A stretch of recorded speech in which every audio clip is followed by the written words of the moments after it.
Pourquoi faire compliqué lorsqu'on peut faire simple? Oui, on peut se poser cette question-là. Pourquoi faire compliqué lorsqu'on peut faire simple? Pourquoi s'enfermer dans une logique lorsque on a plusieurs alternatives?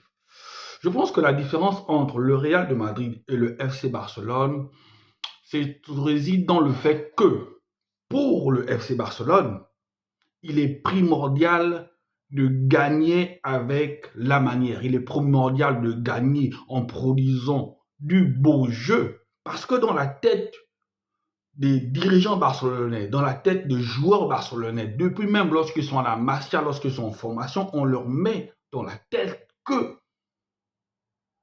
il faut gagner avec la manière. Alors que de l'autre côté, au Real de Madrid, on leur inculque le fait que il faut gagner, peu importe la manière. Au Real de Madrid, le beau jeu n'est pas une priorité.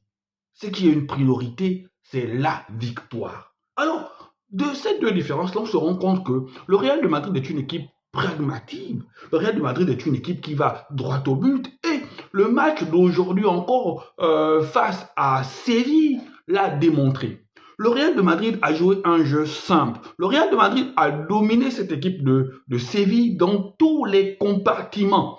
Mais c'était un jeu simple, un jeu direct, un jeu en mouvement. On ne sait pas compliquer la vie en faisant de trop grands schémas. Non, c'était limpide, c'était clair, c'était net. On savait ce qu'on voulait faire. On ne sait pas compliquer la vie en voulant faire 10 000 passes qu'il fallait forcément aller dans les 5 derniers mètres, dribbler le gardien. Non, on fait les dédoublements de passes et s'il y a possibilité, on frappe.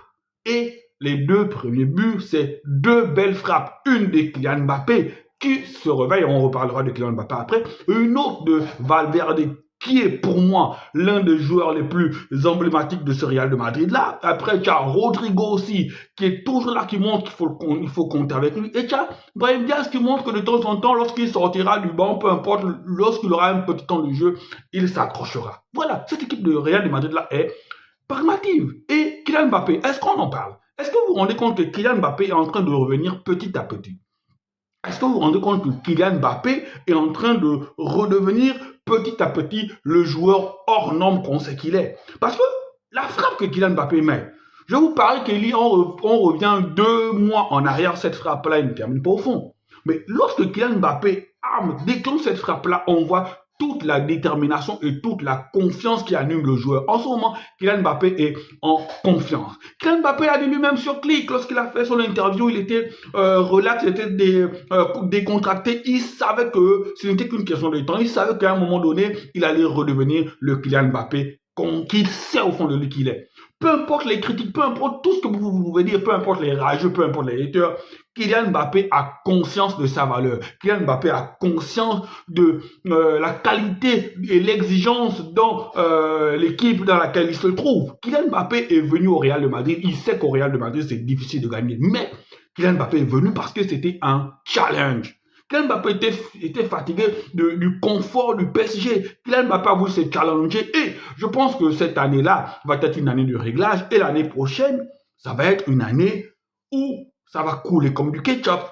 Couler comme du ketchup. Donc, le Real de Madrid, c'est faciliter la vie. Le Real de Madrid, malgré qu'elle a encaissé 2 buts dans ce match-là, mais le Real de Madrid était solide. Je trouvais un Real de Madrid conquérant. Je trouvais un Real de Madrid avec des joueurs. Camavinga qui a fait un bon match sur le côté. Camavinga qui a porté offensivement. Défensivement aussi, il était présent. J'ai vu un Lucas Vazquez, mais sincèrement, Lucas Vazquez en train de devenir, on donne encore peut-être 1 an ou 2 ans à Lucas Vazquez, il va devenir l'un des meilleurs latérales du monde. Parce que comprenons que ce n'est pas son poste de prédilection.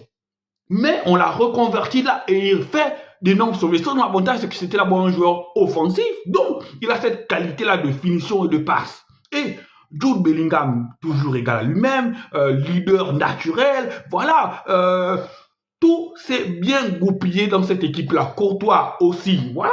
Donc, le Real de Madrid, logiquement, s'impose face à une équipe de Séville, sincèrement, qui dans la première mi-temps n'a rien proposé. Séville était attentif, je ne sais même pas comment ils font pour marquer ces deux buts-là, mais première mi-temps où même Séville n'a rien proposé. Séville était une équipe attentiste, Séville était une équipe qui a regardé les joueurs de Real de Madrid dérouler leur football. Séville était une équipe qui n'a rien proposé du tout, mais qui n'a pas été capable, n'avait même pas les moyens de faire le hold-up à la Atlético de Madrid. Voilà, donc la finalité, ou ce qu'on doit comprendre de cette journée de Liga, c'est que les deux équipes de Madrid sont passées devant. Premier, Atlético avec 41 points. Deuxième, Real de Madrid avec 40 points. Le FC Barcelone se retrouve troisième avec 38 points. Et rendez-vous compte, les deux équipes ont un match en retard. Donc, potentiellement, l'Atlético aura, je pense, 6 points sur le Real de Madrid et plutôt 6 points sur le FC Barcelone. Et le Real aura, je pense, une affaire de 4 ou 5 points sur le FC Barcelone. Donc, voilà, le FC Barcelone a maintenant potentiellement deux équipes à dépasser. Est-ce que le FC Barcelone pourra relever le défi? Est-ce que le FC Barcelone est taillé pour remporter la Ligue des Champions, la Liga? Est-ce que on n'a pas vu ce FC Barcelone-là trop beau? Est-ce que plusieurs questions nous taraudent? Donc, voilà. Ce qui devait arriver arriva. Voilà, le FC Barcelone pris au piège, le FC Barcelone dépassé, le FC Barcelone, encore une fois de plus, la risée de l'Europe. Et si on ne fait pas attention, cette saison-là peut se terminer par une saison blanche. Voilà. Allez, prenez soin de vous.